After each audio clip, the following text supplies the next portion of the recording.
पंढरपूर मोहोळ या पालखी मार्गावर रविवारी पहाटे रत्नागिरीकडून मोहोळच्या दिशेने जाणाऱ्या एसटीने मोहोळकडे जाणाऱ्या ट्रॅक्टरला पाठीमागून जोरात धडक दिल्याने ट्रॅक्टर पलटी होऊन चालकाला मार लागल्याने तो कोमात असल्याचे बोलले जात आहे। प्रत्यक्षदर्शी हा अपघात एसटी ड्रायव्हरच्या चुकीमुळे झाला असल्याचे बोलले जात आहे। हा अपघात मोहोळ तालुक्यातील पोखरापूर नजीक झाला आहे। अपघात झाल्यावर एसटी चालक पळून गेल्याचे समजत आहे।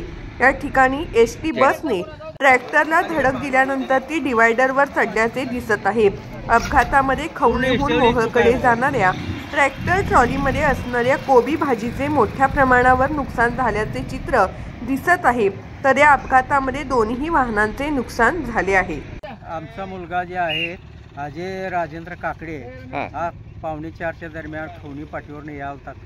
मोहोळा मार्केट यार्डाला फ्लावर घेऊन चालला होता आणि एसटीनं मागच्या बाजूने ढोस देऊन एसटीनं फरफटत नेलेलं आहे पुढं आणि संपूर्ण एसटी चालकाची चूक आहे। संपूर्ण एसटी चालकाची चूक आहे। एसटी चालका मागून ढोस दिलेले आहे। मागं आमचा ट्रॅक्टर साईडने चालला असताना एसटीनं मागणं ढोस दिलेले आहे आणि संपूर्ण ट्रॅक्टर आणि पेशंट कोमात गेलेला आहे। मुलगा कोमात गेलेला आहे।